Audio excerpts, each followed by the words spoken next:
Buenos días, Joana. Buenos días, Cecilia. ¿Cómo está, profesor? Buenos días. Joana. Buenos días. Estaba hace rato hablando y tenía el parlante apagado. Se escucha bien, ¿verdad? Sí, muy bien. Yo lo escucho muy bien. Perfecto.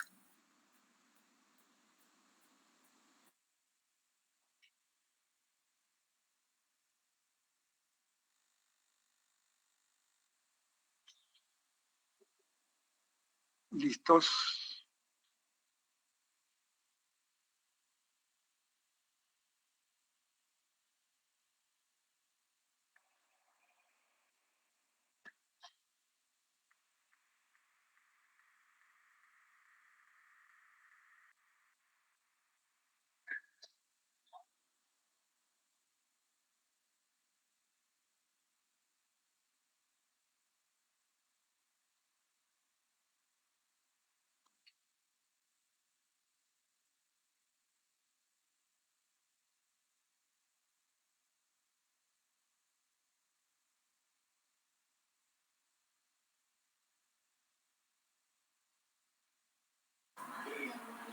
Hola Virginia, ¿nos escuchas?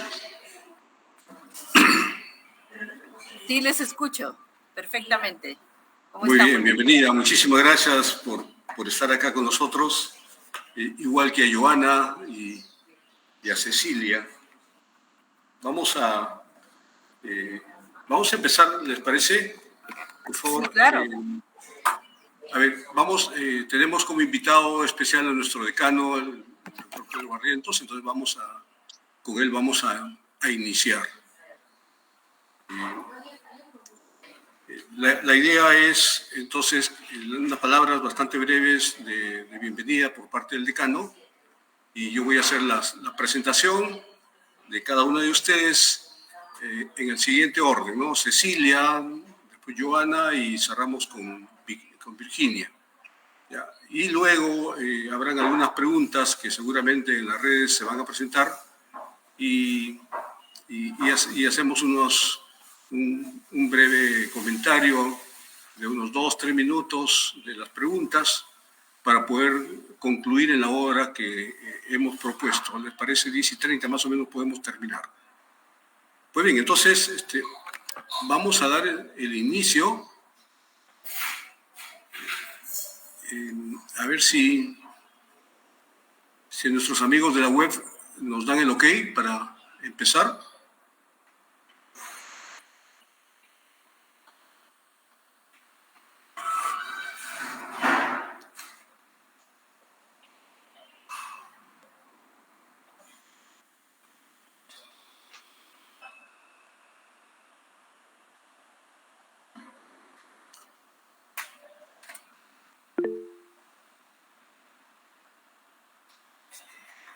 Bien, buenos días a todos los amigos economistas del Perú. Hoy estamos celebrando el Día del Economista a propósito de un acto muy importante que está permitiendo que los economistas recuerden la fundación de la Facultad de Ciencias Económicas un día 7 de abril de 1875. Y bueno, estamos próximos a cumplir justamente los 150 años, el sesquicentenario de fundación, y precisamente por eso la feliz coincidencia, la fundación de la Facultad de Ciencias Económicas, entendemos la más antigua de todas las facultades en todo el país, y con el Día del Economista que se celebra justamente a raíz de conmemorizar la fundación de la facultad por parte de don Pablo Pradier Foderé, un economista francés que además tuvo el trabajo del Estado en su momento de constituir una facultad de ciencias políticas y administrativas. Eso es el contexto. Nosotros estamos celebrando un mes del aniversario de la Facultad de Ciencias Económicas hemos empezado con muchísimas actividades desde el día 5 de diciembre y con invitados especiales. El día sábado hemos tenido un acto muy emocionante con los ingresantes al permitir que 8 de nuestros egresados, de muchísimos, pero seleccionados para esta ocasión, pudieran tener un intercambio con los ingresantes. Una bienvenida muy importante. Es la primera vez que hacemos un acercamiento de esta naturaleza y ha resultado muy efectivo. Ahora vamos a continuar con ese enlace, rescatando las experiencias y la trayectoria de algunos de nuestros egresados más destacados, esta vez 3 damas que van a presentar una exposición sobre su trayectoria, su experiencia y lo que ellos han podido estructurar como un mensaje. Por ejemplo, en el caso de Cecilia Valenzuela Cajallón, ella es MBA por INCAE Business School, ha estudiado en ESAN y es jefe de finanzas y administración de Conelsur, que pertenece al grupo Transedec de Chile. También tenemos la participación de Joana Elizabeth Treyes Borchardt.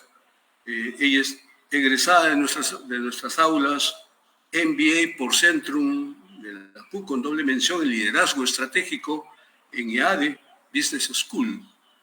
Estudia en la Universidad de Victoria hoy día en Canadá y en más de 16 años ocupando posiciones gerenciales en empresas multinacionales y nacionales y es experta en consumo masivo y desarrollo de nuevos negocios, marcas y canales. Virginia, por el lado del sector público, es una representante de nuestra universidad, de nuestra facultad, en el sector ejecutivo del Estado. Ella ha hecho posgrado en Administración por la Universidad de San, magíster en Gerencia Social por la PUC, y se ha desempeñado como especialista en Planificación y Administración de Recursos del PIT Perú. Además, ha sido secretaria general del Ministerio de la Mujer y Desarrollo Social y actualmente es gerente general de RENIEC. Tiene experiencia docente en la Escuela de Posgrado de la UPC. Entonces, como vemos, tenemos 3 exponentes muy importantes que nos van a transmitir sus experiencias y algunas ideas importantes desde su lugar de trabajo y su experiencia sobre en qué podemos los economistas desempeñarnos de mejor forma, siguiendo el ejemplo de ellas. Queremos ceder las palabras de nuestro decano, el doctor Pedro Barrientos Felipa, para dar el inicio a este evento académico.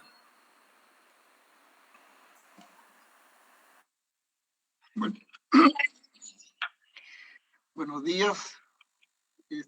Bueno, en el marco de la celebración de nuestro 149 aniversario como Facultad de Ciencias Económicas, doy la bienvenida a 3 economistas formadas en esta institución.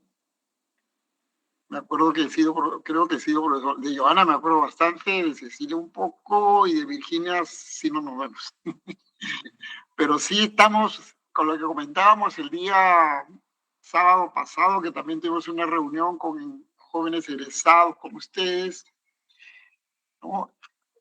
De ambos sexos en este caso, pero les hacíamos sentir que estábamos muy orgullosos de los logros que ustedes han tenido. Y que queremos que esto se refleje en el logro también, en la esperanza, ¿cierto?, de las nuevas promociones. Porque lo que ya han recorrido ustedes es una ventaja respecto a los jóvenes que recién ingresan, a los jóvenes que están estudiando en nuestra casa de estudio. Y lo que ustedes van a expresar, pues, es hablar ya de cosas reales, ¿cierto? Ya no van a hablar del supongo, ¿no? Siempre y cuando que, no, ya no, ¿cierto? Sino vamos a decir, esto sucedió, esto se hace así porque se hace así. Y creo que en todo caso el éxito que tienen ustedes es una demostración de que Lo que siempre decimos en el aula, lo que aprendes acá en el aula como teoría, lo tienes que transformar en una práctica, en una realidad. Yo agradezco mucho el tiempo que se están tomando para exponernos sus conocimientos y vamos a dar por iniciada este breve ciclo de conferencias a cargo de nuestros egresados. Gracias una vez más, sinceramente muchas gracias y muchos gratos recuerdos de parte mía por haberlas acogido en esta casa. Adelante, profesor Miguel. Gracias, señor decano. Sí, bueno, vamos inmediatamente a presentar a Cecilia Valenzuela, quien, como hemos mencionado, tiene experiencia en el sector energético por el lado de las finanzas, está en la práctica como jefe de finanzas y administración en la empresa Conelsur. Adelante, Cecilia, te escuchamos.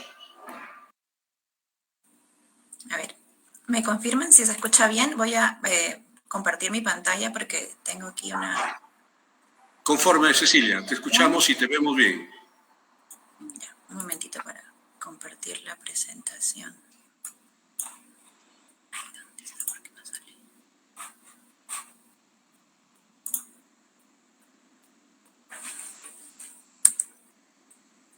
¿Se ve mi pantalla? Estoy proyectando.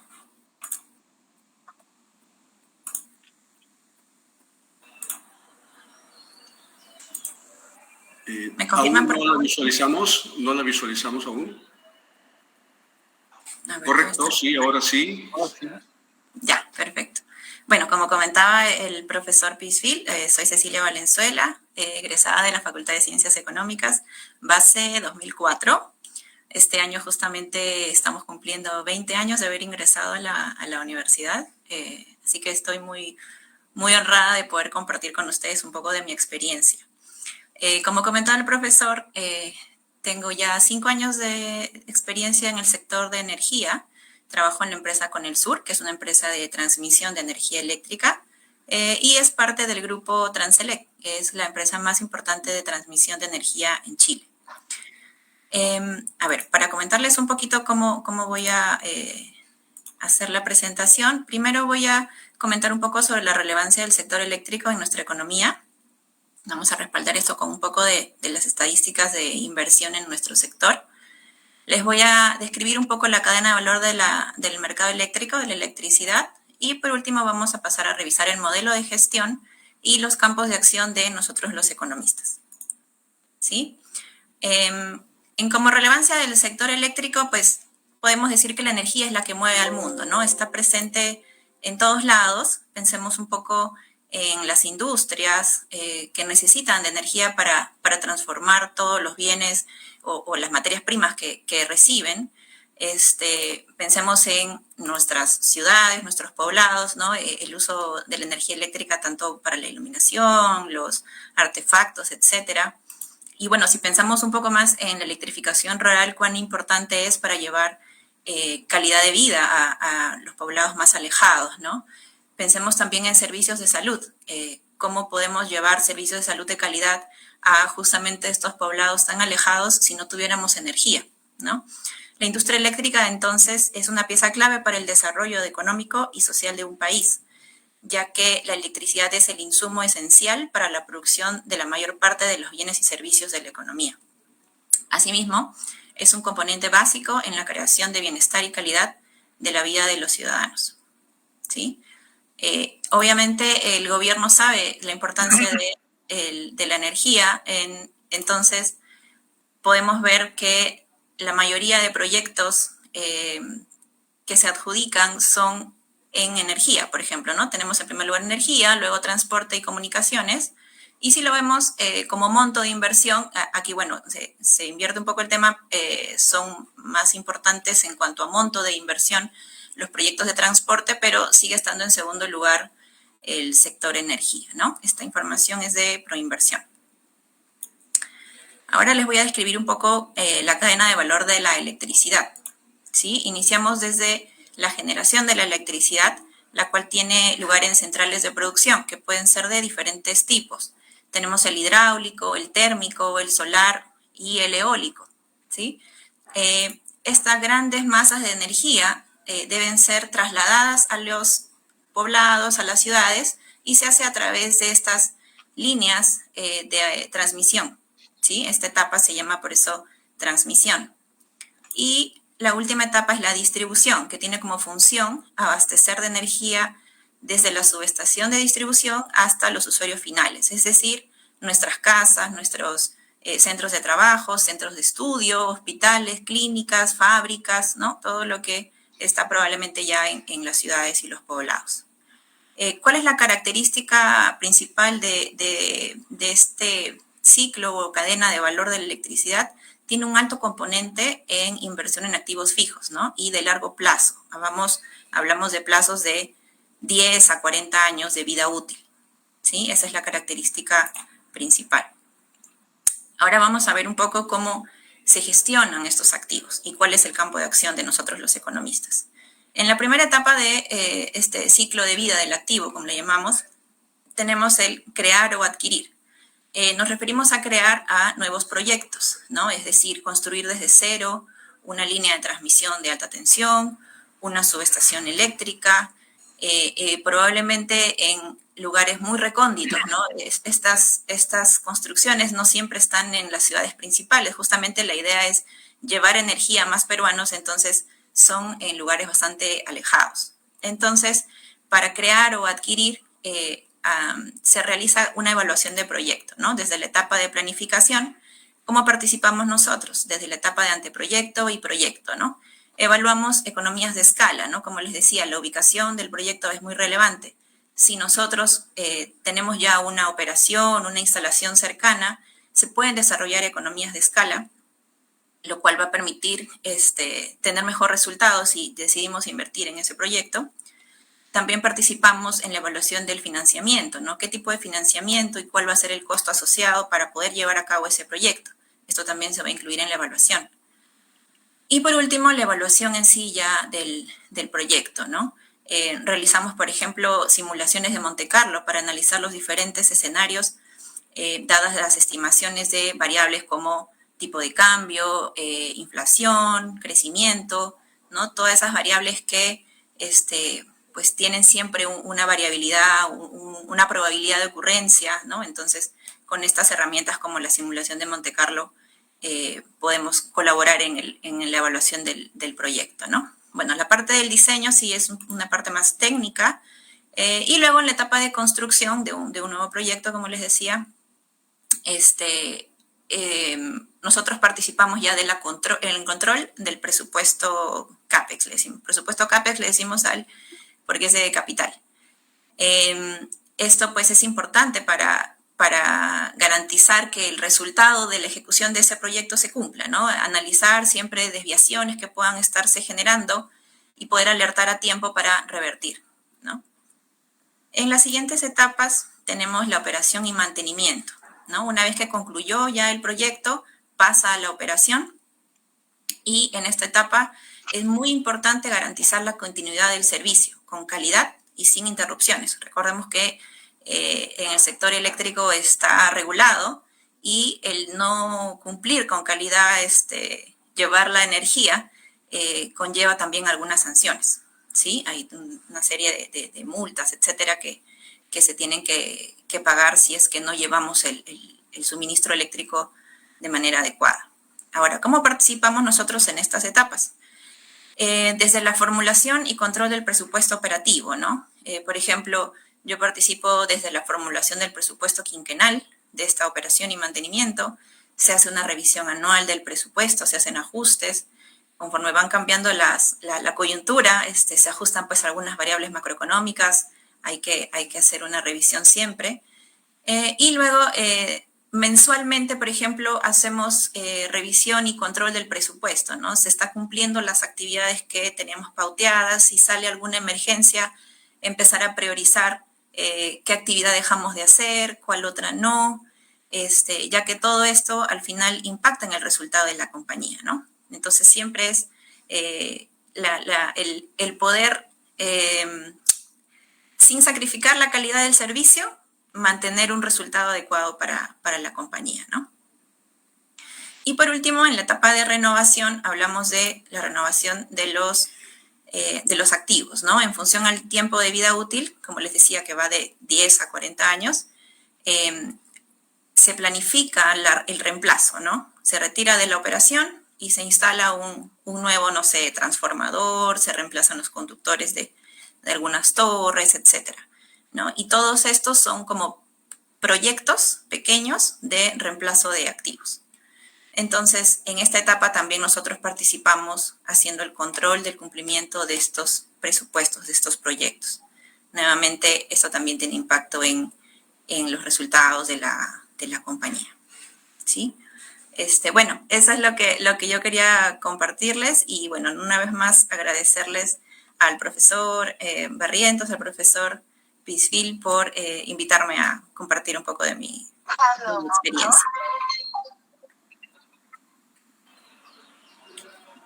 Bien, muchísimas gracias, Cecilia, por tu participación. Vamos a continuar ahora con la intervención de Joana Treyes Borchardt. Como les he mencionado, ella también es una de nuestras destacadas egresadas de la Facultad de Ciencias Económicas y actualmente está estudiando una especialización en lo que le ha marcado mucho en su carrera como economista. Está especializándose en asuntos de marketing, todo lo que tiene que ver, entiendo, ella nos va a explicar sobre algunas cosas vinculadas a su experiencia en consumo masivo, desarrollo de nuevos negocios, marcas y canales, desde una posición ejecutiva del sector privado. Adelante, Joana. Perfecto. Voy a si puedo ya presentar, ¿verdad? Sí, correcto. Sale todavía. A ver, vamos a ver si podemos.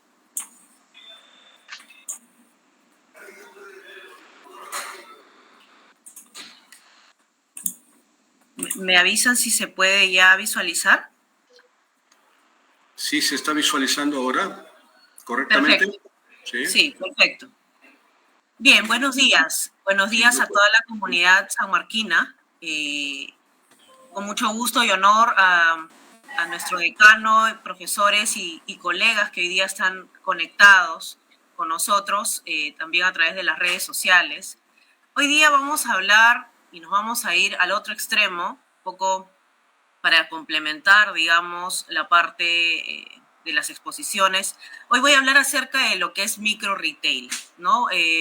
Ver cómo desde una perspectiva distinta, y voy a tocar aspectos de Perú, justamente casos muy emblemáticos y que ya con las fotos ustedes vamos a ir recordando. Pero primero, un poquito antes de hablar de números, de hablar de qué cosa concierne a micro retail, entendamos primero qué significa el concepto, ¿no? Este concepto de micro retail básicamente tiene que ver con formatos de venta de espacios de tamaños reducidos, ¿no? A nuestra mente tiene que venir de manera inmediata, por ejemplo, lo que le llamaban Aminca, o nuestros mercados de abasto que, por ejemplo, están alrededor de nuestras localidades, de nuestros distritos, ¿no? Espacios reducidos, una experiencia de compra rápida, conveniente, incluso se han aperturado kioscos, ¿no? Dentro de centros comerciales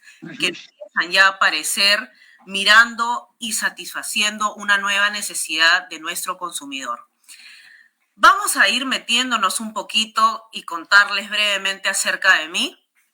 Aquí abajo puede aparecer mi contacto para siempre estar conectados a través de las redes de LinkedIn. Un poco mi experiencia, como el profesor Pisfil ha mencionado, ha estado por el mundo del consumo masivo, de retail, de desarrollo de marcas, lanzamientos y negocios. La perspectiva de la economía a mí me ha permitido conocer un poco del lado comercial, del lado de ventas, de trade marketing y marketing, en todas las empresas que aparecen aquí al frente. ocupando distintas posiciones. Y lo rico de los 16 años de trayectoria que tengo es haber estado, como se dice, en los zapatos de un emprendedor, como es Power Nature, como es Molinos del Mundo, y sacar adelante empresas pymes que prácticamente comandan nuestra economía peruana, a estar en empresas medianas tipo Yichan, Sony, Mayorsa, y estar en empresas transnacionales como Bimbo y como Arca Continental Inle, que es el embotellador de Coca-Cola. Todo este bagaje hace que hoy día vayamos a mirar un poquito de números en lo que es este micro retail que les mencioné en un inicio. ¿Qué cosa nos dice un poquito el censo nacional que tenemos de abastos? Un poquito desfasado, pero es el último que tenemos, que es del año 2016. Básicamente nos dice que Lima concentra el 47% de todo lo que es la concentración de mercados. Es decir, todo el Perú es una cantidad impresionante, pero tenemos más de 2.612 mercados de abastos, de diferentes tamaños. Esto implica una colaboración, que hay más de 9.000 puestos de trabajo que se generan por esta actividad. Los mercados existen hace más de 34 años y son los que marcan la pauta, digamos, en la economía informal, hasta cierto punto, ¿no? 88% de ellos es minorista, 10% es tipo mixto, llamemos tipo cooperativa, digamos, y también tenemos presencia de los mayoristas como los grandes conglomerados que están en los diferentes conos de nuestro país. Entonces, todo esto hace que hoy día recordemos que tenemos nuestro caserito, digamos, que nos vende el arroz, el azúcar, la parte de verduras, frutas y verduras.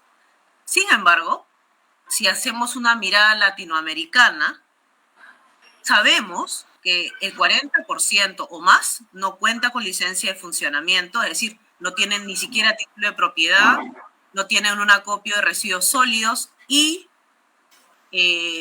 digamos, para poner la cereza al pastel, como decimos, tenemos que, como país, necesitamos una infraestructura para construir y modernizar estos mercados de más de 500.000 millones de soles. Entonces, hay una necesidad de transformar, digamos, ese tipo de negocios, de formalizarlos y de hacerlos más estratégicos. La pregunta que yo hago, ¿no? Y que quizás los que estamos conectados en las redes sociales ahí pueden dejar sus comentarios, es: ¿cambió realmente nuestro mercado con estas fotos que vemos al frente? ¿Cambió el caos? ¿Cambió el desorden? ¿Cambió el regateo, el fiado, la yapa, lo fresco? ¿Cambió realmente? ¿O es que realmente nos ha quejado, después de la época de la pandemia que hemos tenido, digamos, estas billeteras digitales nos obligó a dejar un poco el cash por no tener el contacto físico debido a esta pandemia que tuvimos, que aquejó muchísimo también a este canal, y hemos migrado a plataformas más digitales de pago como Yape, el Plin, y muchas otras, digamos, pagos automáticos, ¿no? A través de transferencias prácticamente hacia estos pequeños negocios que empezaron a dejar el dinero efectivo y empezaron a migrar a negocios hasta cierto punto más digitales, mucho más modernos, ¿no? Entonces, ¿qué está pasando, digamos, en estos negocios? ¿Cuál ha sido la evolución que hemos tenido? Se ha vuelto más especializado, hay compras de mayor volumen, un enfoque en el servicio, hay más formalización, y vamos a ver ejemplos más adelante. Y algunos mercados ya empezaron a hablar sobre inversión en infraestructura, en asociaciones, ¿no?, con los arrendatarios de estos pequeños stands dentro de mercados bastante conocidos, ¿no? Joana, si me permites, ¿puedes compartir la pantalla completa de tu PPT? Ah, perdón. La imagen está congelada, no sé, en la primera. Ay, perdón, pensé que se estaba mirando. Denme un segundito. ¿En qué lámina nos quedamos? En la primera, en la presentación. Ah, caray. No, ya habías expuesto, ahí nos quedamos, pero ya habías expuesto 3 o 4 adelantados, ¿no? Y estoy tratando de... No sé si hay alguna forma de... Yo estoy compartiendo pantalla completa, pero no sé si se logra ver. Sí. En la barra inferior derecha hay Avanza en todo caso. ¿Cómo sí, avanzaría a la 2? Estamos en la hay una 1. copita.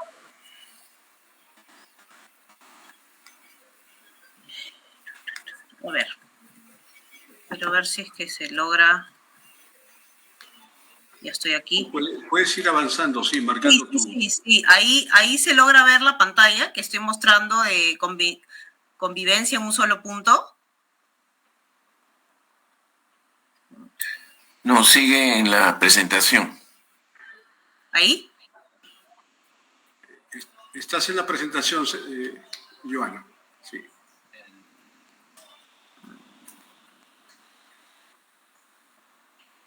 Sí, quiero ver si es que... Ay, perdónenme, pero... No me da otra opción ahorita, lamentablemente. Marca la PPT, por favor, de la izquierda, del lado izquierdo, para ir avanzando. ¿Te parece? Sí, perfecto. Bueno, entonces les comentaba, ¿no? Hay una convivencia en un solo punto, es decir, un ejemplo concreto es Minca, ¿no? Minca contempla un lado moderno, un lado tradicional. Ya no estamos hablando del tradicional mercado, ¿no?, que llamamos el mercado de Minca en el Callao, sino estamos hablando de, digamos, un mall que alberga todo en un solo lugar: entretenimiento, calzado, ropa, retail, cines, etcétera, ¿no? Estamos hablando ya de una visión mucho más estratégica, donde hay tiendas ancla, y cuando me refiero a tiendas ancla, me refiero a tiendas muy conocidas como Ripley, como H&M, y estos hubs, digamos, que empiezan a jalar un poco la atención hacia el consumidor final con una variedad de servicios y productos, entretenimiento, y que está abierto bajo una ventaja competitiva de 7x24, ventas al por mayor menor, y una estrategia de precios bastante analizada para el cliente que hoy tiene. Espero que se puedan ver las siguientes imágenes, que son pequeños extractos de videos que voy a tratar de compartir. El proyecto de la línea 2 del metro de Lima y Callao sigue avanzando. 3 estaciones de la etapa 1B en AT ya se encuentran en la fase final de obra civil, es decir, en la obra constructiva previa a la arquitectónica. El túnel que la conecta está al 90%. Quiero ahí dar una pausa a este video, básicamente porque todavía no he tenido la experiencia de subirme. Sé que ya han terminado el primer tramo de lo que es conecta desde Callao y diferentes puntos, ¿no? O sea, uno puede llegar a Minca en menos de 45 minutos con una carga de más de 600,000 pasajeros, lo que hace que este negocio, que ya está ubicado ahorita en Minca, pues tenga ahora diferentes tipos de segmento de cliente, ¿no? Esta ventaja de transporte ayuda y colabora en demasía, digamos, en lo que es la apertura de muchas más personas que puedan ir albergando estos negocios. Pero adicionalmente hay otro proyecto que también puede hacer renacer a distritos como San Miguel, Pueblo Libre, Callao, La Perla y toda esa zona que, digamos, de alguna manera perdió un poco el interés y el atractivo comercial, y que hoy día ya hay un proyecto y ojalá esto se cumpla para los próximos meses. Esa es la península artificial, que es un megaproyecto para La Perla. Miramos unos segunditos. ¿Qué tal a todos? A mediados del mes de marzo de este año se presentó un proyecto para la creación de una península artificial en el Callao. El proyecto fue promocionado por la empresa Puertas del Pacífico, en donde presentó los detalles del estudio de impacto ambiental en un taller informativo. Es por tal razón que desde ese momento un megaproyecto deslumbrante y prometedor se empezó a dar a conocer en el Perú, en donde, según los desarrolladores, se ejecutará en La Perla, Callao. Dentro de la península Puertas del Pacífico, como se dio a conocer este megaproyecto, Este megaproyecto lo que quiere hacer es ganarle el terreno al mar, construir pues zonas de entretenimiento, por ejemplo, para competencias de remo, quieren hacer oficinas, centros comerciales, departamentos. Van a ganarle el terreno, es decir, como hoy en día es Dubái, por ponerle una comparación, van a hacer todo un recorrido, una península que va a traer todo un desarrollo comercial a justamente este distrito de La Perla, conectando un poco con el mencionado ejemplo de Minca, que va a transformar toda esta zona de Lima. Vamos acabando un poquito la presentación y ¿qué cosa nos pide hoy día el consumidor? ¿No? Nos pide productos frescos, nos pide proximidad, conveniencia, formatos más modernos, estructurados, ordenados, el delivery, que se puso muy de moda, especialmente en la pandemia, ¿no? Y también un tema de que el micro retail se va convirtiendo en ese supermercaderismo en el mercado más cercano de tu casa, ¿no? Ejemplo de ello es el que lanzaron en la Municipalidad de San Isidro, ¿no? Y que hoy día, digamos, llamémosle así, es un mercado de abastos verde, ¿no? Conectando la parte ecoambiental, la parte comercial y la parte de desarrollo de un negocio que partió desde una propia municipalidad, ¿no? Entonces, ¿qué hacer? ¿Para qué? ¿Cómo transformar estos negocios? Bueno, hay muchas acciones todavía por hacer.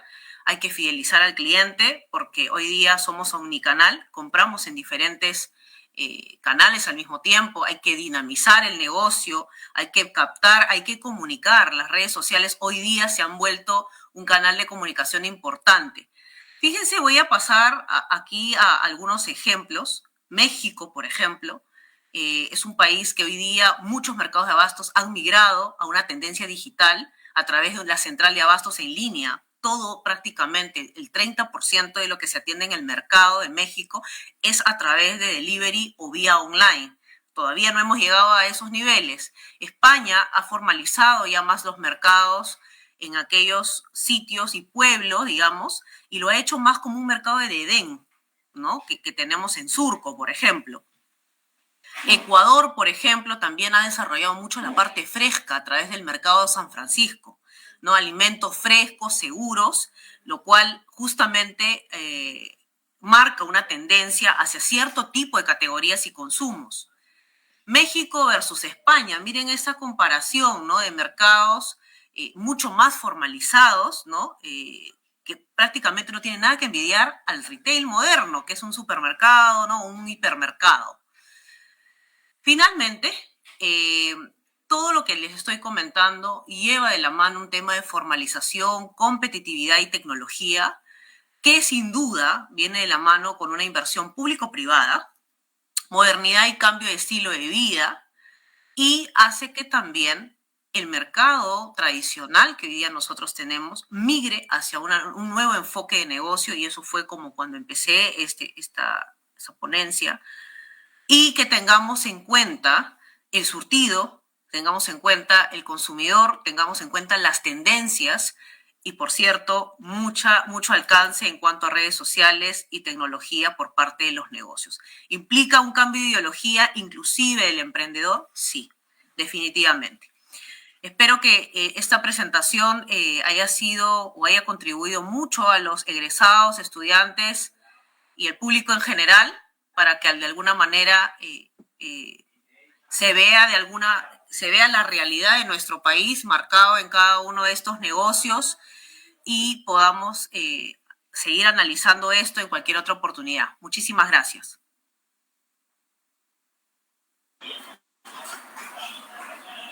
Bien, agradecido por tu exposición, estimada Joana.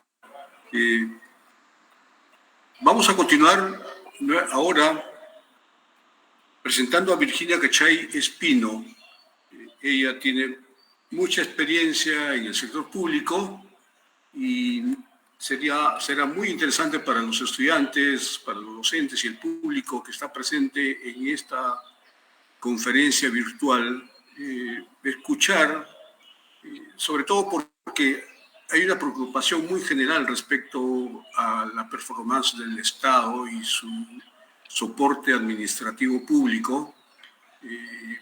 hay muchas circunstancias que constituyen barreras para el mejor desempeño del Estado en sus distintas instancias.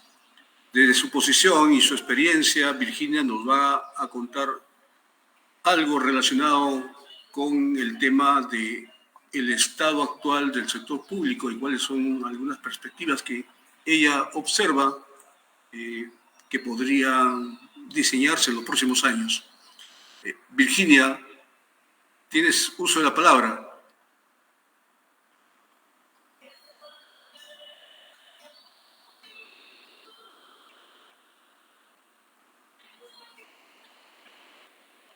Si nos estás escuchando, Virginia.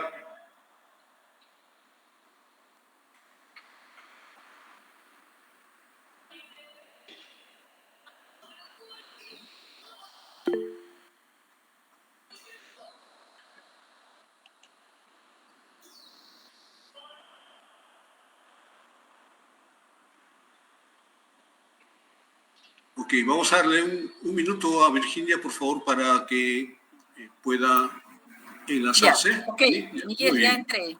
Gracias. Estaba el micro apagado. Bueno, buenos días con todos. Muchas gracias, Miguel, por la invitación. Gracias también al decano, al señor Pedro Barrientos. La verdad que no recuerdo que haya sido mi profesor, pero seguramente nos hemos cruzado alguna vez en las aulas. Yo vengo de la promoción 81 ya hace bastantes años. Pero quiero empezar diciendo que para mí San Marcos es una universidad distinta a todas las que hay. Primero, que representa a todo el país, porque en San Marcos estudiamos de todos los sitios que viene la gente de los diferentes departamentos del país en diferentes condiciones, no solamente sociales, sino económicas. Y también con muchas dificultades. Yo no sé cuánto habrá avanzado la universidad ahora, digamos, en facilidad para los estudiantes, en bibliotecas, en material educativo, en computadoras. Por ejemplo, yo soy de la generación en donde cuando estudiábamos el curso de computación, 6 alumnos teníamos una computadora.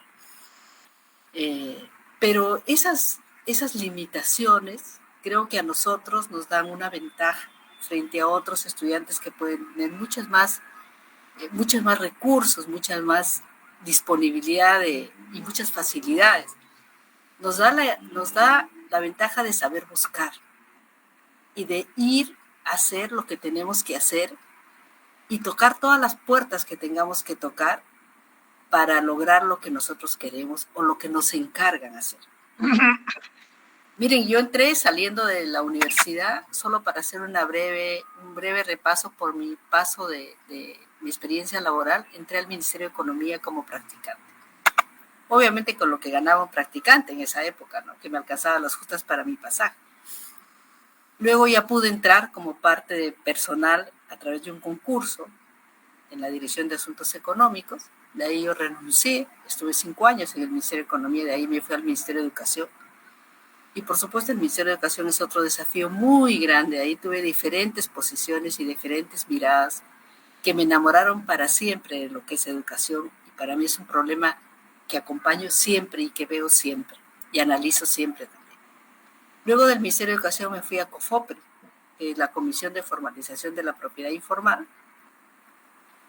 Y en COFOPRI pues también aprendí esa parte de cómo creció Lima con la migración de los años 60, 70 y cómo realmente el Estado estaba un poco de espaldas a esa población a la que logró integrar. Y eso quizás sea motivo de otra exposición para contarles un poquito toda la experiencia maravillosa que tuve en COFOPRI. Trabajé en un proyecto que ganó el premio al mejor proyecto en el Banco Mundial. Y la verdad que fue una satisfacción enorme. Después me fui al Ministerio de la Mujer como secretaria general. También pasé por Canal 7 como gerente de administración. Volví a COFOPRI. Volvía siempre a COFOPRI. Era como una casa que me gustaba, en la cual me gustaba estar. Y después me fui al Banco Interamericano de Desarrollo, en donde obviamente hay otra visión, es un organismo internacional, hay desafíos distintos a nivel internacional. O sea, una experiencia espectacular, 17 años por allá, 19 en total. Y luego ya he salido del banco y he venido acá a la gerencia general de RENIEC y digamos también he hecho algunas consultorías para diferentes proyectos, ¿no? Entonces, esto me permite tener una visión no solamente del lado internacional, con organismos internacionales, ni del lado, en el lado privado, por supuesto, hemos tenido mucha relación con las empresas con las cuales hicimos algunos contratos, cuando estaba en educación, contratos muy grandes, de licitaciones muy grandes, y también con el sector público, por supuesto. Y por eso es que yo quisiera, simplemente en mi presentación, que es una sola hojita, que voy a compartir en este momento, ojalá que se vea, que no tenga los problemas que ha tenido Joana. A ver, vamos a ver.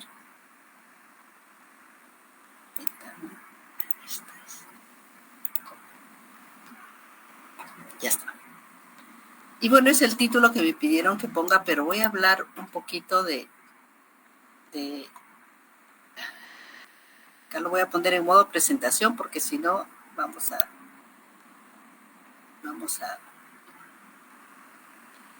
yo creo que para entender el Estado, primero hay que tener como una idea de cómo está conformado el Estado, ¿no? Y yo creo que esta presentación va a ser un abrebocas para todos los estudiantes que quieran entrar a trabajar en el Estado o entrar a estudiar el Estado y hacer unas propuestas que sean interesantes para cambiar la situación que todos quisiéramos cambiar.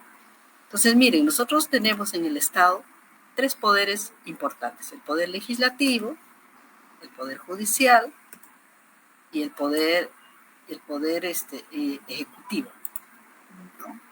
Ahora, ya para dar algunos niveles de dimensión, en el poder ejecutivo tenemos 18 ministerios más la PCE. En el poder judicial tenemos todas las cortes y todas las instancias, digamos, legales que existen para los diferentes niveles de la división política del Estado. Y el poder legislativo obviamente abarca todo lo que es el Congreso, y ahí está, digamos, la cuna y el nacimiento de todas las leyes que rigen no solamente el Estado, sino también al país, ¿no? Tenemos también los organismos constitucionalmente autónomos, que son 10, como por ejemplo el BCR, como por ejemplo los organismos que pertenecen al sistema electoral, en uno de los cuales trabajo yo, que es el Registro Nacional de Identificación y Estado Civil, que trabaja en conjunto como parte de un sistema con el Jurado Nacional de Elecciones y con la Oficina Nacional de Procesos Electorales. Tenemos también las diferentes divisiones políticas del gobierno, que es el gobierno central, el gobierno regional, que son 25 gobiernos regionales, y los gobiernos locales, que acá tenemos los provinciales y los distritales, que son 1.891 instancias. Tenemos también, a nivel de las diferentes entidades del aparato del Estado, tenemos organismos públicos que se crean expresamente por alguna norma o para algún fin específico, los organismos desconcentrados y, por supuesto, muchos programas y proyectos que tienen fines específicos en el Estado. ¿Qué más nos acompaña a quien se atreve a empezar la aventura del Estado? Nos acompañan 33 sistemas funcionales. Y nos acompañan también 11 sistemas administrativos a los cuales tenemos que obedecer, que tienen normas y tienen una legislación bastante frondosa en ambos casos. ¿Qué más tenemos, no?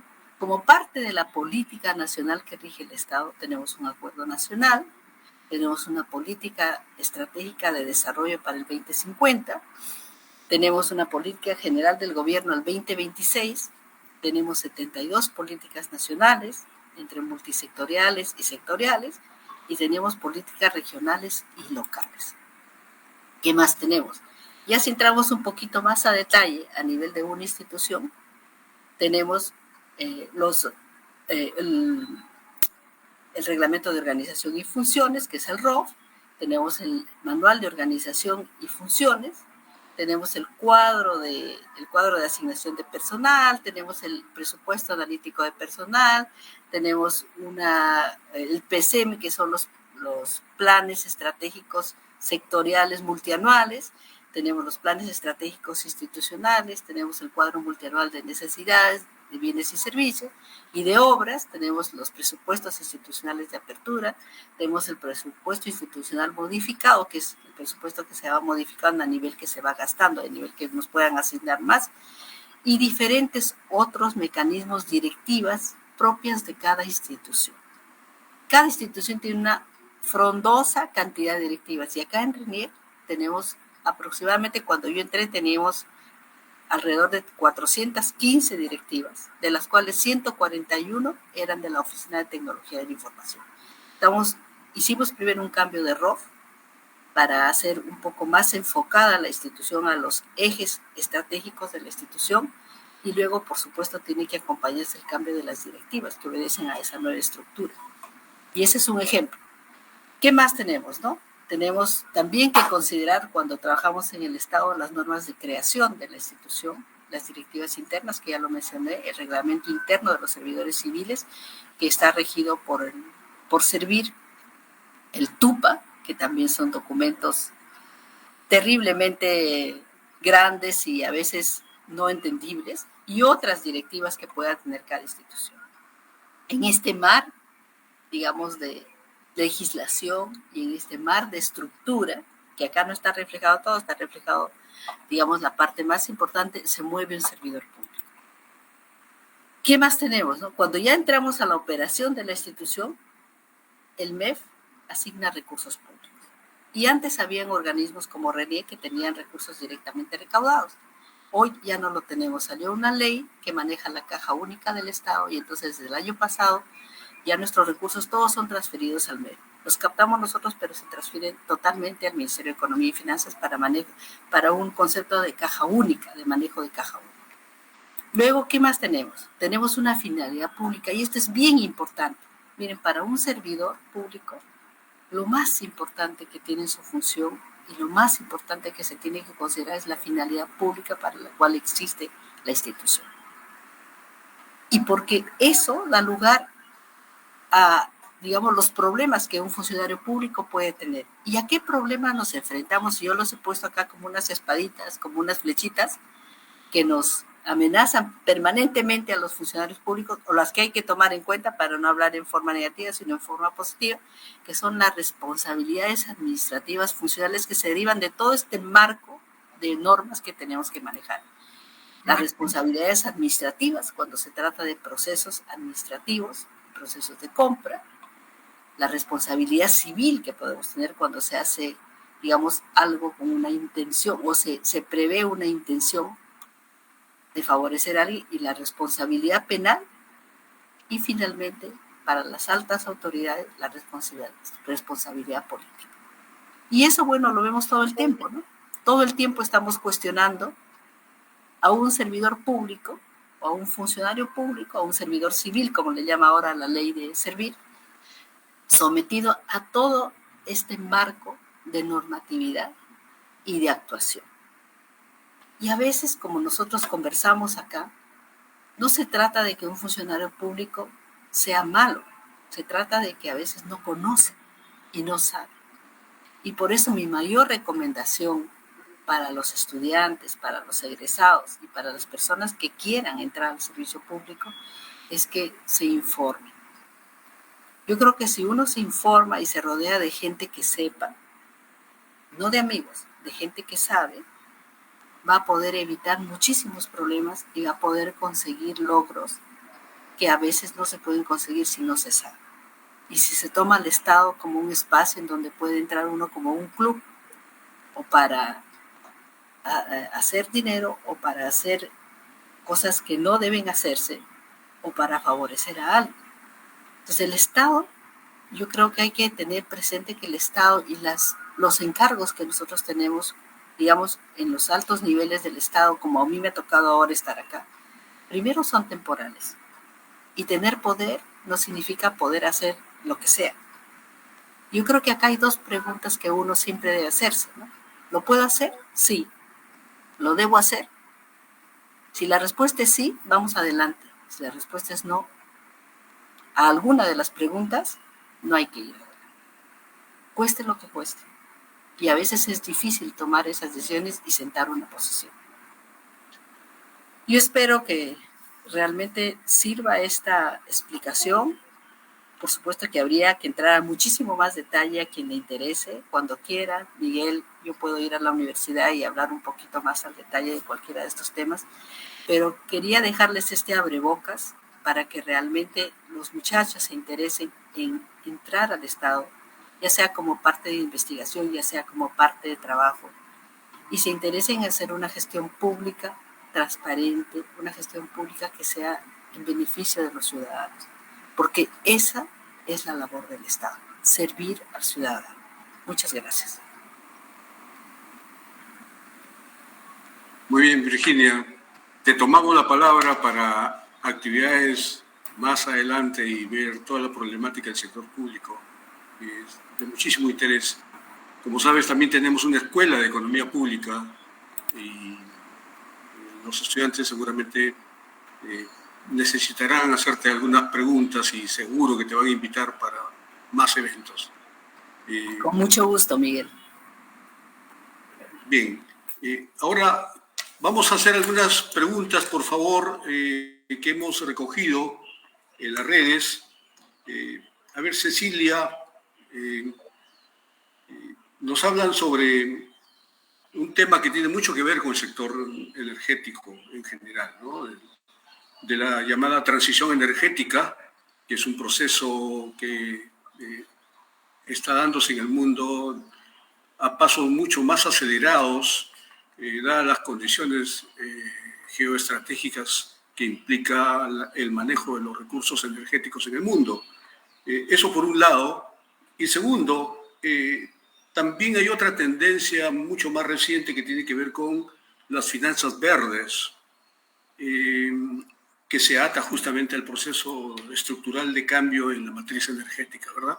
De alguna manera, en los modelos de gestión de activos, ¿nos podrías dar alguna idea si hay modelos de gestión de activos que tomen en consideración esos aspectos fundamentalmente desde un enfoque de gobernanza, de gestión de la naturaleza, como se llama desde el punto de vista de las finanzas verdes? Bueno, sí, profesor, como lo comentaba, no es muy nuevo ya el tema de ir cambiando la estructura de la matriz energética. Estamos buscando siempre, de hecho, los países europeos son los que están pues a la vanguardia, ¿no? Utilizando mucho más fuentes de energías renovables. Nosotros todavía estamos un poco rezagados, pero seguimos en esa búsqueda, ¿no? De poder optimizar por ahí, pensando pues hoy en día en lo que es la sostenibilidad, ¿no? No podemos pensar solamente en el resultado, el beneficio, la utilidad de las compañías sin mirar el efecto que dejamos en el planeta, ¿no? Bueno, el análisis de los proyectos de inversión en general son los mismos, digamos, las fórmulas no cambian, pero cuando uno muestra las externalidades positivas que genera dentro del proceso que pretende construir en un proyecto, etcétera, cuenta para la evaluación, ¿no?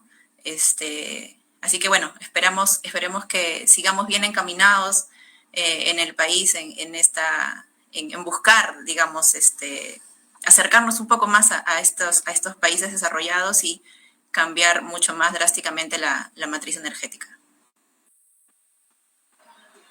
Muy bien, Cecilia. Sí. También tenemos una pregunta para Joana.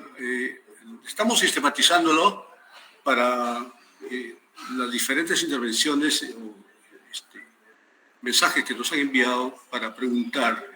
En alguna medida tiene que ver con las alianzas de un conjunto de actores que intervienen en el proceso de micro retail.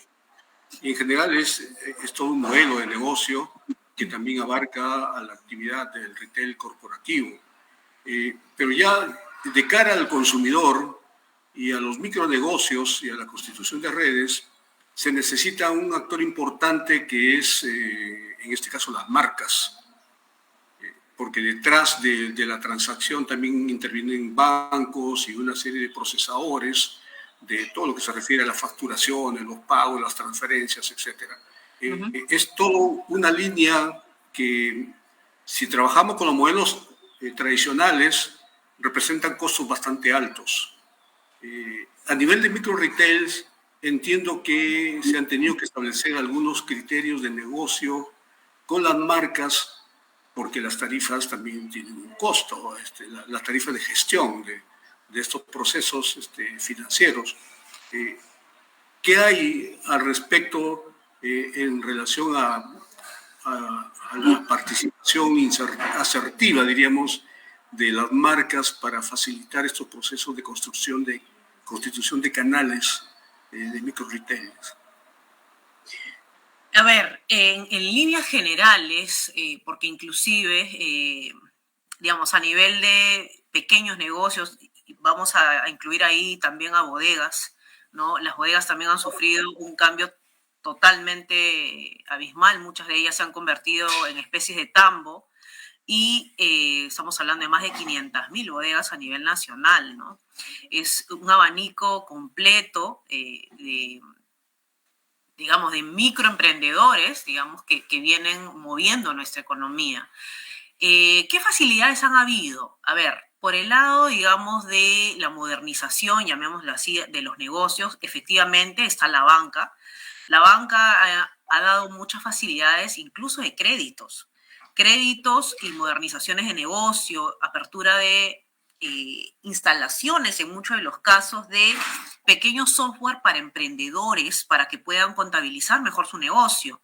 Es decir, llevarlo a un nivel mucho más profesional que implica conteo de inventario, manejo de márgenes, precios, incluso hasta efectos promocionales, ¿no? Dentro, obviamente, de todavía el pequeño negocio que ellos todavía albergan y que no es a gran escala, ¿no? Facilidades crediticias también han habido.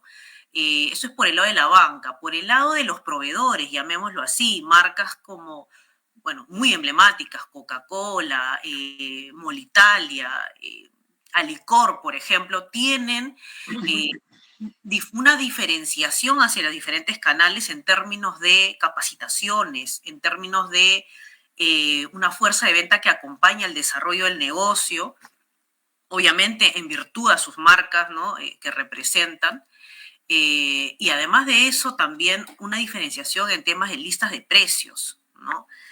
¿Qué más? Hay también todo una, a ver, como decía Virginia, ¿no? Hasta inclusive para apertura de negocio va a depender mucho de qué localidad y qué distrito abres un negocio. Porque muchas veces, y lo digo en carne propia porque también tuve un mini market hasta antes de venirme acá, hay mucha traba burocrática y mucha gente en ese intento por querer ser pequeño comerciante desfallece. Y no hay otra cosa más importante, Miguel, que siempre la teoría nos dice que si un negocio sobrevive el primer año, es que tiene oportunidad de seguir adelante. Entonces, ¿cuántos negocios abren y cierran constantemente? Entonces, y peor si hablamos de la época de la pandemia, que muchos hasta se reinventaron, ¿no? ¿Por qué? Porque no hay capacidad, digamos, no hay caja, no hay flujo de caja diaria, ¿no? Esos negocios viven del día a día, del cash, ¿no? Segundo, porque hay un tema de capital de trabajo, que no tiene un soporte, digamos, ni de marcas, ni de banco, ni propio del emprendedor. Y por último, porque dada la inversión que hay que hacer en permisos, licencias y formalización, que esto conlleva, obviamente, más allá de los impuestos que hay que pagar como negocio, ¿no? Limita al comerciante y lamentablemente, nos guste o no, empiezan a hacer evasiones, empiezan a abrir negocios sin licencias, ¿no? Entonces, hay toda una repercusión, digamos, nos hemos acostumbrado a decir el término un poco a lo peruano, ¿no? A lo informal, a lo que digamos, a lo criollo, ¿no? Como decíamos nosotros, ¿no? Sin embargo, quiero hacer una pequeña comparación ya para terminar, y no muy lejos. Si bien es cierto, yo estoy en un país donde no existe mucho ese canal, porque aquí todo es más superficies más grandes, digamos, pero sí existen las tiendas de conveniencia, así tipo Primax, como Repsol, como Tambo. Existen muchas. ¿Qué hace el gobierno para darles estas facilidades, en primer lugar? Es una economía distinta, por cierto, pero también hay que aprender de las buenas prácticas. Hay facilidades de crédito, hay subsidios en algunas categorías que hacen que el precio al consumidor se eleva demasiado. Aquí estamos con una inflación del 13%, lo que hace que de alguna manera hay que amortiguar el impacto hacia el consumidor, porque si no el consumidor se queja, ¿no? Por otro lado, hay un tema de que en 15 días las licencias de funcionamiento ya están en marcha, lo cual acorta, digamos, ¿no? Y puedas iniciar rápidamente el negocio. Y por último, hay un tema también de que las marcas mismas invierten en los negocios en términos de espacios. Es decir, pagan por publicitar tu marca, pagan un espacio, incluso siendo este tipo de tiendas, por exhibir un lanzamiento de un nuevo producto. Entonces, en otras palabras, están rentabilizando el negocio para el comerciante, lo que le permite tener un poco de aire económico o financiero para seguir con ese mismo capital reinvirtiendo en infraestructura, en, digamos, en visibilidad, en branding.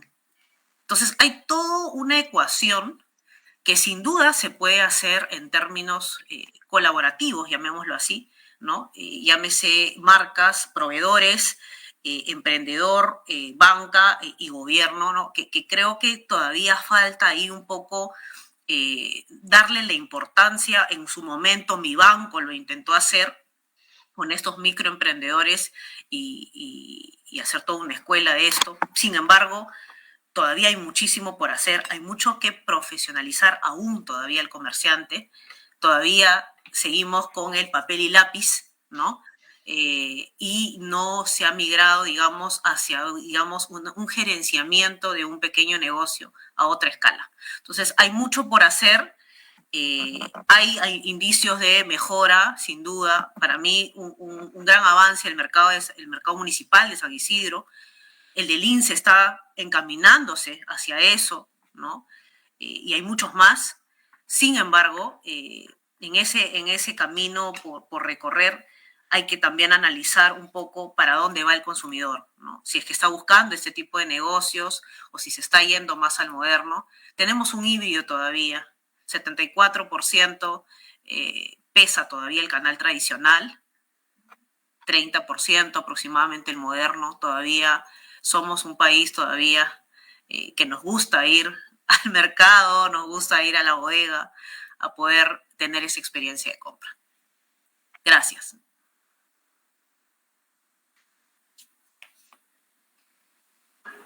Excelentes tus respuestas, Joana. Bien, sí, a ver, vamos a permitirle a Virginia su intervención, ¿sí?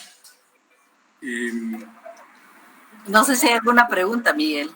Sí, claro, sí. Justamente estoy pensándola para poder estructurar las varias iniciativas, pero digamos, hay algo que es de sumo interés en cuanto a la gestión del Estado de cara a los ciudadanos, de cara a los administrados o los usuarios, como le llaman también en el sector público.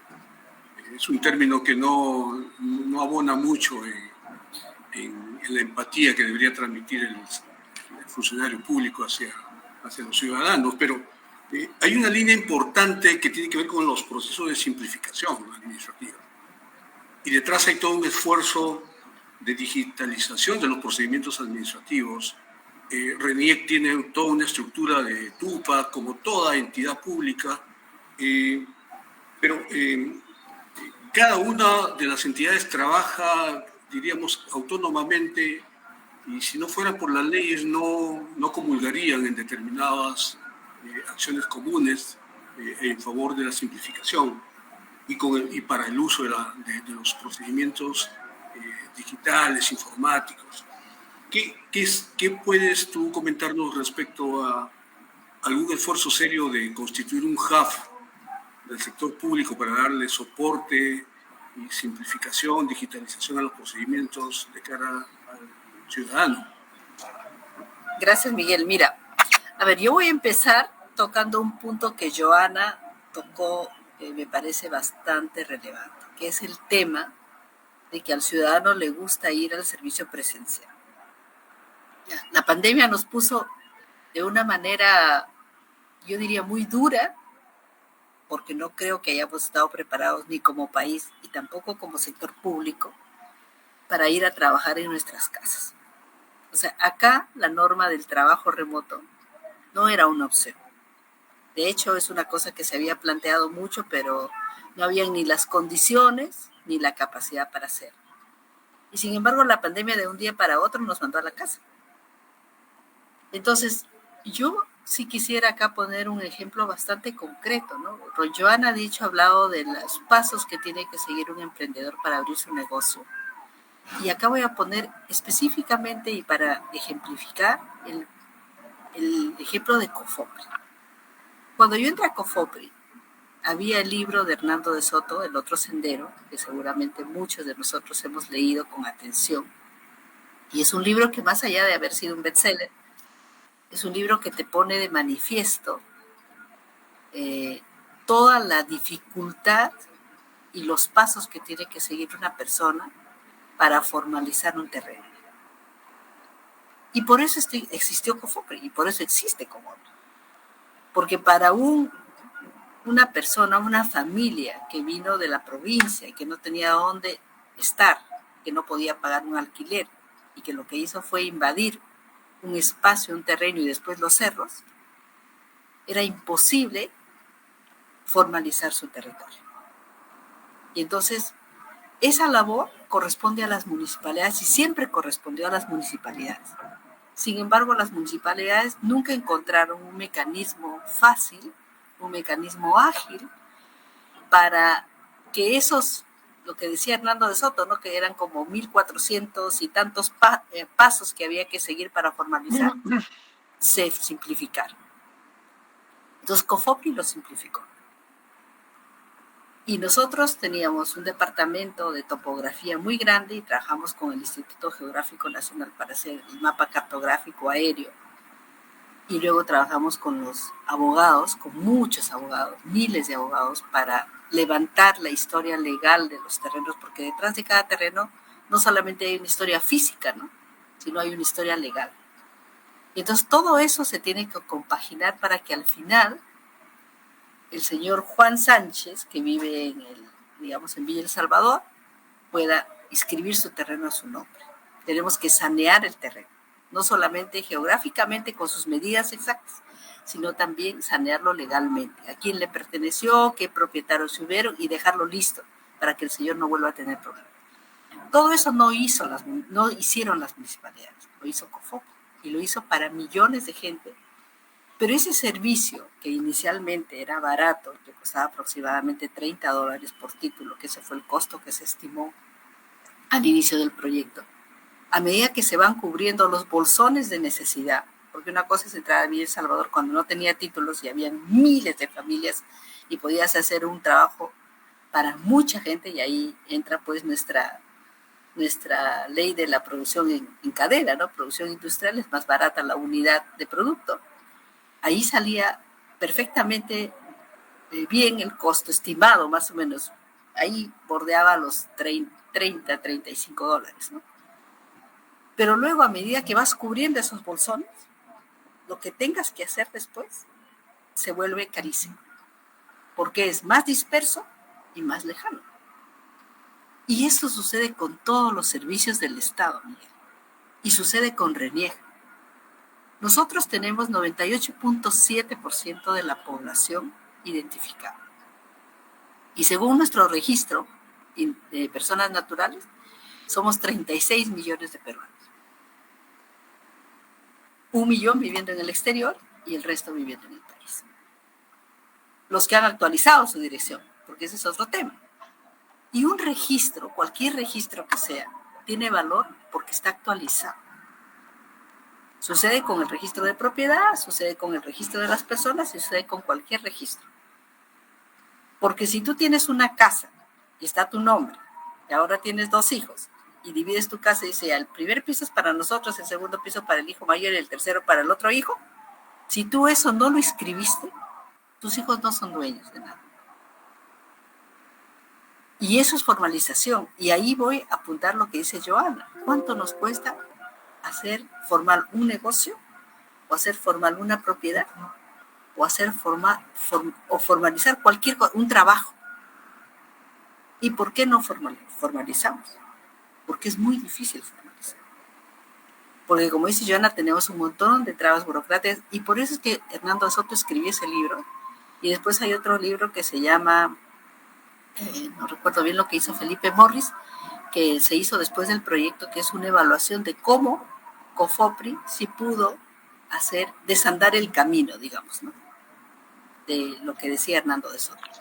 Entonces, creo que esa mirada de hacer las cosas fáciles para el ciudadano es una parte de la mirada, porque también hay que considerar todo aquello que nosotros como ciudadanos a veces hacemos de manera incorrecta.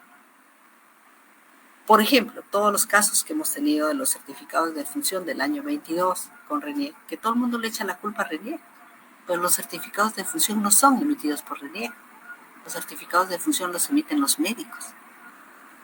Y en la época de la pandemia, cuando miles morían, la gente no podía inscribir a sus muertos porque RENIEC estaba cerrado. Entonces, un acuerdo entre RENIEC y el Ministerio de Salud se hizo para que nosotros produjéramos en automático las actas de defunción, una vez que los certificados de defunción estaban en el SINADEP, en el Sistema Nacional de Defunciones, que es un sistema informatizado. Y 48 horas después que fue el acuerdo para que tuvieran ese espacio los médicos, si es que necesitaban cambiar algo en el certificado médico porque se equivocaban. Yo no me quiero imaginar, y es posible el error, porque no me quiero imaginar un médico en una emergencia con 10 muertos, con 15 muertos, con 100 muertos, con 200 muertos, que eran números así más o menos. Entonces, eso producía error. Entonces ellos dijeron, no, 48 horas para corregir cualquier error. Entonces, después de 48 horas en el sistema, nosotros agarrábamos todo y hacíamos las actas de defunción. Pero ¿eso qué ha provocado? Hay malos médicos, por supuesto, como en todas partes. Hay buenos y malos. Los malos médicos pueden producir certificados con contenido falso. Entonces, ese sistema que era bueno, lo tuvimos que suspender. Ya ahora, desde octubre del año 22, todas las personas que tengan un fallecido en su familia tienen que ir otra vez a RENIEC a inscribir su certificado de defunción para sacar su acta de defunción, que es distinta al certificado de defunción. Y el certificado de defunción, para conocimiento de todos, es el documento que da fe de que murió una persona y de qué murió. El acta de defunción, inscrita en RENIEC, permite darle fin a la vida civil de la persona. Y con esa acta se pueden hacer los actos sucesorios. Entonces, ¿es importante? Sí, es importante. Y sería bueno que todo el mundo que tenga un fallecido lo inscriba. Súper importante, porque necesitamos que el registro esté actualizado. Ya vienen las elecciones. No es RENIEC quien tiene que ir a buscar a los muertitos para inscribirlos, es una inscripción de parte. Entonces necesitamos que los ciudadanos cumplan con ese deber de inscribir a sus muertitos y de actualizar los DNIs de sus hijos que tienen cara de niños. Porque nosotros por ley, cuando cerremos el padrón para el año 2026, que se cierra un año antes de la elección, tenemos que considerar a los jóvenes que hasta el momento de la elección tengan 18 años y puedan votar en el padrón. Y entonces, si el joven no actualizó su DNI y tiene una carita de niño de 8 años, va a estar en el padrón con una carita de niño de 8 años. Y no es verdad que un niño vota, es que ese niño ya tiene la edad para votar. Y no es verdad que un muerto vota, es que las personas no inscribieron a su muertito. Y nosotros no lo tenemos como muerto en el padrón. Entonces creo que también ahí hay mucho que enseñarle al ciudadano para que realmente interprete la información de la manera correcta y sepa ver dónde está la verdad. Porque ahora en este mundo nos movemos mucho con historias construidas, narrativas construidas que nos pueden hacer mucho daño al Estado, ¿no? Y que pueden convertir un servicio en algo que se tiene que retrotraer porque obviamente hay un problema. Y al Estado sí le corresponde recibir toda esta información sobre los problemas y corregir, porque esa es nuestra labor. Nosotros tenemos 36 millones de personas que están en nuestro registro y por supuesto hay probabilidad de que hayan errores de parte de los registradores que hay en RENIEC. De hecho, ustedes vieron, en diciembre se detuvieron a 3 personas de RENIEC por malos actos. Y también de parte de las personas que se presentan con una partida falsa, que se presentan con una documentación falsa para volverse a inscribir y sacar otro DNI con otro nombre, con otra edad y con otro lugar de nacimiento. Entonces, creo que hay una obligación de todas las partes, Miguel, de tratar de corregir algunos patrones de comportamiento que no ayudan a que la sociedad funcione de una manera, digamos, como todos quisiéramos, ¿no? De una manera adecuada, dentro de los cánones de transparencia, de prolijidad y de esperar que realmente todas las cosas se hagan de la manera correcta. Entonces, creo que esta es una tarea de todos. Nos corresponde a todos, desde el Estado, por supuesto, agilizar los procesos, y estoy totalmente de acuerdo con lo que ha dicho Joana, con lo que ha dicho Cecilia, que también avanzamos poco en estos temas de las cuestiones verdes, y ojalá pudiéramos avanzar más, esto sobre todo para proteger nuestra Amazonía de la minería ilegal, ¿no? Entonces, creo que hay mucha tarea por hacer, y creo que los jóvenes tienen la gran oportunidad de ver estas cosas como una lección, y ver cómo pueden hacer mejor las cosas. Gracias. Excelente, Virginia. Muy bien. Igualmente, tenemos una última pregunta para ustedes tres. El profesor Miguel Cruz Labrín está también interviniendo, escuchando atentamente sus intervenciones y nos sugiere lo siguiente.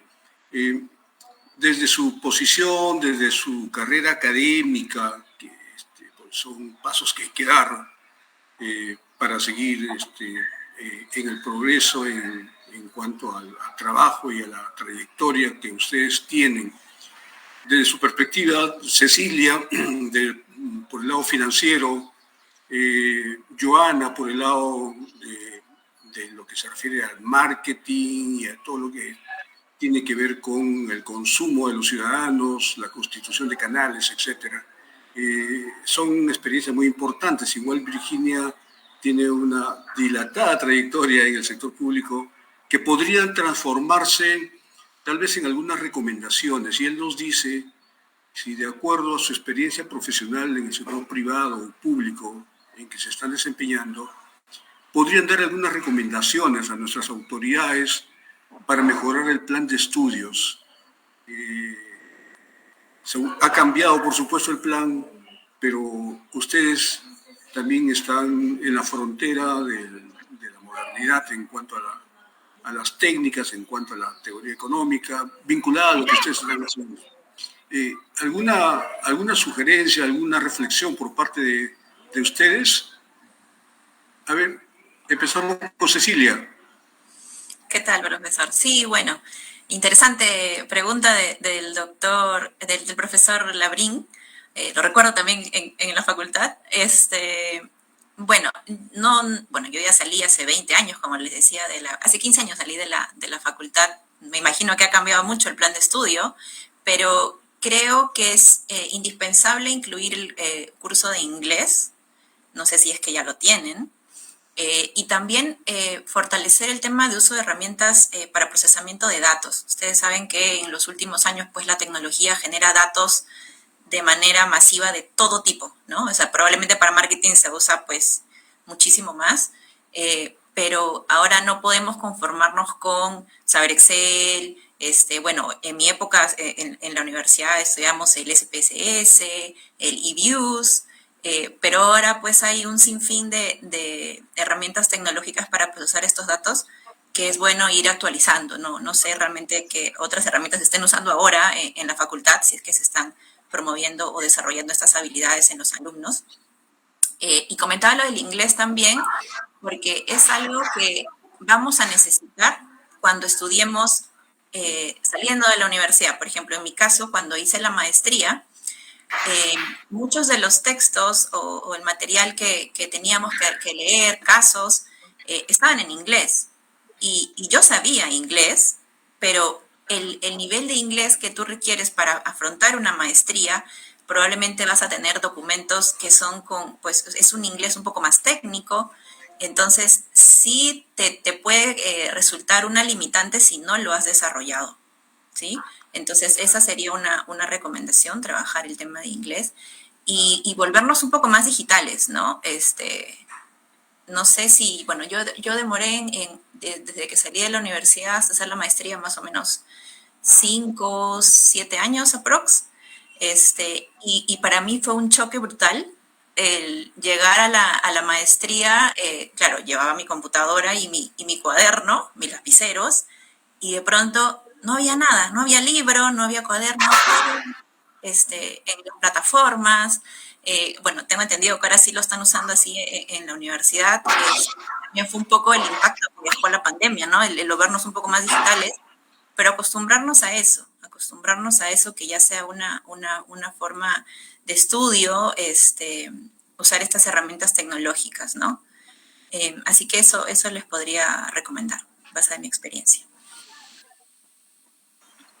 Muy bien, Virginia. También, Joana, sí, le has estructurado algunas líneas también al profesor Miguel Cruz, el interno, pero sería bueno que lo puedas compartir brevemente. Sí, bueno, yo tengo una serie de cosas en mi cabeza porque me pongo en la posición de alumna hoy, nuevamente, y también los 5 años que llevo como docente. Entonces, ¿qué es lo que he visto, digamos, no solamente frente al aula, sino también en el back office, como se dice, porque también he visto la parte curricular, ¿no? En algunas instituciones. Se ve mucho a nivel práctico, llamémoslo así, para el alumno que aprenda metodologías ágiles, ¿no? Como mencioné ahí. Lo que menciona Cecilia, ¿no? Los manejos de tecnología, por ejemplo, dependiendo de qué carrera uno esté, el nivel de herramientas digitales que demanda, ¿no? Por ejemplo, en el área de marketing se usa mucho el Power BI, por ejemplo, ahora, ¿no? Que ha sido el reemplazo de, digamos, de Excel y todas estas hojas de cálculo que se han usado, ¿no? Entonces, y sin duda trabajos de equipo, ¿no? El trabajo de equipo en línea, ¿no? Ya no por correo, ¿no? Sino ahora es todo en línea. Y ahí entra a tallar otro detalle que es la parte, digamos, de investigación, que es donde San Marcos siempre se ha destacado y ha impulsado mucho, y entonces hace y cuestiona el tema de hasta dónde se puede hacer bajo ciertos parámetros el tema del manejo de la inteligencia artificial, ¿no? Que se ha puesto muy en boga y que obviamente trae consigo algunas repercusiones, digamos, en temas de plagio, ¿no? Etcétera, pero que es una herramienta que hoy día facilita muchísimo muchos aspectos, ¿no? Y hay muchísimas herramientas, y también de diseño, por ejemplo, aquellas personas que ven la parte de marketing digital utilizan muchas herramientas como Canva, diseños de logos, para elementos digitales, etcétera, ¿no?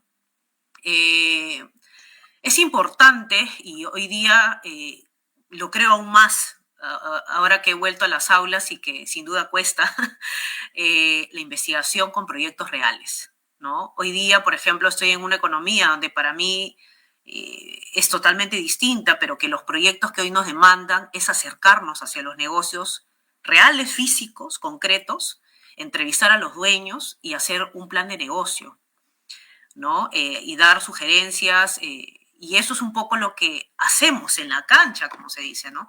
No es lo que dice el libro, es lo que realmente uno ve en un negocio, ¿no? Y esto obliga a tener una currícula actualizada de cada 2 años, que es lo que yo he visto en la vía práctica en algunas instituciones, conectarse con el mundo global, definitivamente trayendo las mejores prácticas. La bibliografía que hoy se usa para las investigaciones internacionales está desde el 2020, en adelante, como mínimo, digamos, ¿no? Incluso algunas desde el 2020 para ser más exigentes, ¿no? Efectivamente, como dice Cecilia, los e-books. Hoy día yo vengo usando plataformas, bueno, muy o americanas o canadienses, donde se hacen simulaciones empresariales. O sea, tú tienes que, a nivel de equipo, tomar decisiones. Por ejemplo, no sé, una simulación de retail. Yo tengo que administrar un negocio, un restaurante, un club de golf, porque acá se usa mucho el golf, y tengo un área de técnica. Entonces tengo que tomar decisiones que eso afectan mi nivel de net profit, la última línea del estado de resultados. Entonces, en la medida que yo tomo decisiones, ¿cómo eso va afectando? Incremento precio, bajo precio, contrato gente, no contrato gente. Hay una serie de situaciones que son muy didácticas para el alumno, pero que sincroniza un poquito con la realidad, que es lo que al final hacemos, tomar decisiones todos los días. Y obviamente el inglés, ¿no? Como decía Cecilia, hoy día todos los papers los vienen en inglés, si es que ya no es en otro idioma adicional, ¿no? Que hace que de alguna manera pues uno tenga que estar mucho más activo con esto. Ya el inglés no es la segunda lengua, es el idioma universal, ¿no? Estamos obligados a hacer eso, y porque el Perú no es el mundo, como pongo en el mensaje. Porque San Marcos, y eso es un poco ya la parte final, quizás para hacer, digamos, otra vez, ser expuesto, digamos, nuevamente como una universidad emblemática, ¿no? Tiene que atraer también a través de la currícula, ¿no? Y la currícula, sin duda, ¿por qué no decirlo? Lo he vivido en carne propia. En su momento llevaba libros muy parecidos a Católica y Pacífico. Y yo, cuando me he codeado con personas de la Universidad de Lima, Pacífico, podíamos hablar el mismo idioma. Entonces, más allá de los libros, creo yo que sin duda no se trata de ser un ratón de biblioteca, pero sí hay que leer muchísimo en economía, ¿no? Llevando la parte práctica y teórica para estar actualizados, ¿sí? Implica también una experiencia en el rubro empresarial, ¿no? Y eso implica conexión con prácticas, conexión con empresas de trabajo y todos estos eventos que ustedes están haciendo que traen a la vanguardia al alumno, ¿no?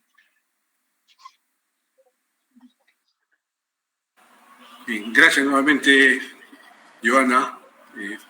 Sí, definitivamente hay muchísima reflexión para nuestras autoridades a fin de rediseñar cada cierto periodo que debería ser más corto, como bien lo dices, en realidad. Y hay que tener bien claras las rutas, las metas de largo plazo para hacer esos cambios permanentes, que es el ritmo como se está moviendo no solamente el Perú, sino el mundo. Y por el lado del Estado también.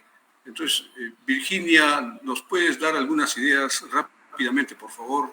Sí, sí, Miguel, sé que estamos con el tiempo. Yo solamente voy a agregar a todo lo que han dicho Cecilia y Joana, que me alegra muchísimo escucharlas, porque para mí, honestamente, yo que tengo muchos más años de egresada, es una gran felicidad ver cómo gente mucho más joven ya tiene esa facilidad como y han salido fuera y están en otras carreras, que la verdad es sorprendente y qué bueno que sea así, que sea un ejemplo para el resto de chicos, para que vean que se pueden hacer cosas. Pero yo lo que sugeriría es hacer convenios con universidades de fuera y también con instituciones. Mira, en el Banco Interamericano, nosotros, para hacer mejor las cosas, siempre estamos en constante evaluación de lo que se hacía y propuestas de nuevas formas de hacer las cosas. Y obviamente contrastando con lo que se hacía en las mejores prácticas de la industria, porque el banco es un banco de desarrollo, es una institución financiera, pero tiene ese componente bien importante que es el desarrollo de los países, ¿no? Y entonces se preocupa mucho porque los proyectos en los que interviene tengan un seguimiento tal que realmente logren resultados. Y para lograr esos resultados, tiene todos unos equipos, tanto técnicos como fiduciarios, que apoyan esas iniciativas para que realmente se hagan dentro de los marcos que corresponden. Y acompañan al país. Muchas veces el banco es la memoria institucional de un proyecto cuando a veces en la institución pública ni siquiera se acuerdan que el proyecto existía, ¿ya? Y eso sucede. Entonces creo yo que esa exposición, digamos, de tratar de vincular a los jóvenes con organismos internacionales, con universidades de afuera, abrir espacios de pasantías o de, como quieras, de traer estudiantes de otras universidades para que también, no solamente los que van puedan tener esa experiencia, sino que vengan acá jóvenes que hablan inglés, que no hablan español, y entonces fuercen al resto un poquito a agarrar esa dinámica, ¿no? Entonces, creo que esas cosas ayudarían mucho a que los jóvenes vean que tienen más oportunidades que solamente las que a veces ven desde su ojo un poco limitado de estudiante. Yo creo que ahora la información está disponible para todos, tienen más oportunidades, pero les digo, nosotros en el banco hicimos un programa que se llamaba Cátedra BID, en donde llevamos estudiantes de las universidades. De hecho, San Marcos participó desde el primer piloto, y les enseñamos a ellos cómo el banco gestionaba proyectos. Y luego, de los 500, 600 currículos que al final recibíamos, evaluábamos a 30 se quedaban haciendo el curso, y luego de esos 30, con evaluación y todo, se quedaban 4 o 5 a hacer pasantías por un año en el banco. Y de ahí han salido, pues, yo tengo 535 jóvenes que me escriben frecuentemente respecto de lo que hacen y cómo han llegado a tener maestrías, a trabajar en sitios importantes. Y te sugería la vez pasada algunos nombres de chicos. De hecho, has tenido en la reunión que hiciste ayer, me parece, de bienvenida, o anteayer, para los chicos, a Yasmín, a Jorge Saldaña, que han sido parte de la cátedra BID. Entonces, a mí me complace mucho que ellos vean con otros ojos las oportunidades que hay en el mundo, que no solamente se refieren a hacer economía.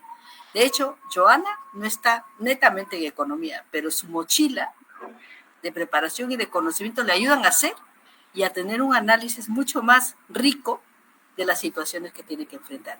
Cecilia está en otro campo, pero también no necesariamente economía específicamente, sino que todo lo que aprendemos y todo lo que la universidad nos ha dado, más los conocimientos que uno va adquiriendo por su cuenta, te ayudan a tener ese bagaje para que enfrentes cualquier situación.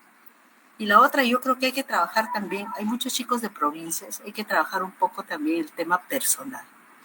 Yo creo que ahí el Departamento de Psicología nos puede ayudar muchísimo en ayudar a que hagan presentaciones efectivas, como dice Joana, metodologías ágiles, esas cosas que ayudan mucho al desenvolvimiento personal y profesional.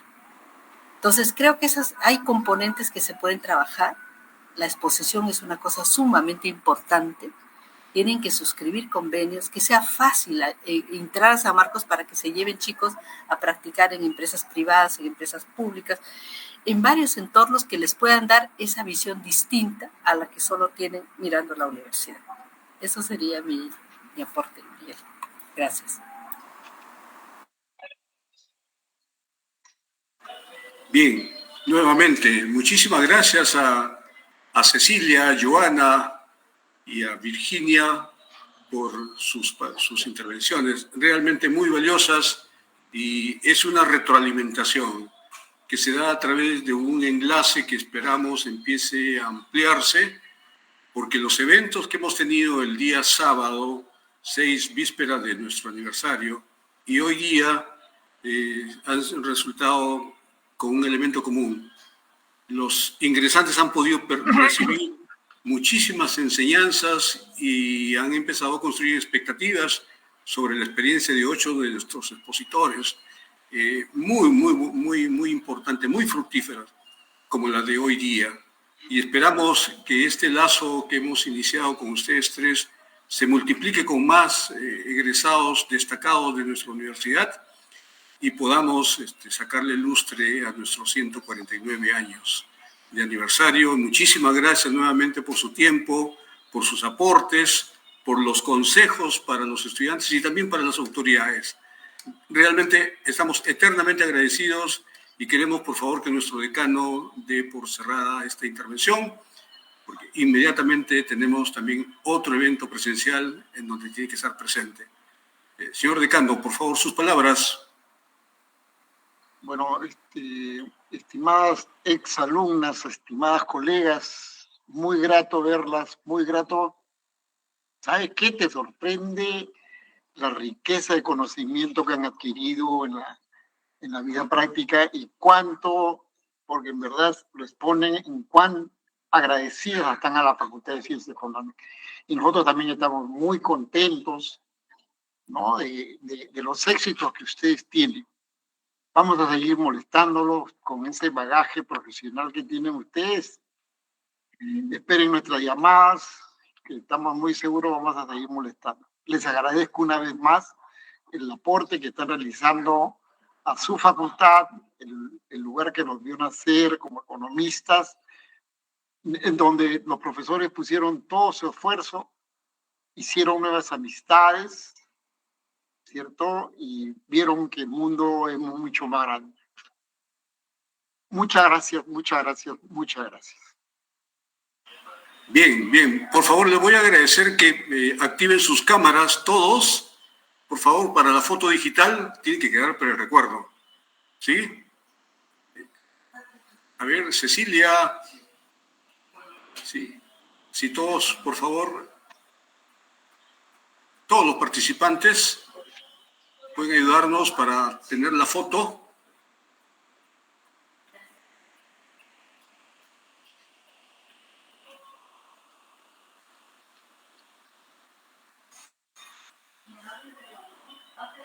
¿Nos reímos o no?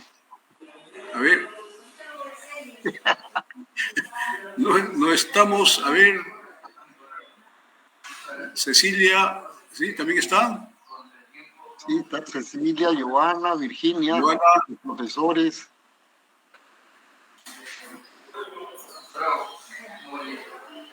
Ya. Ok.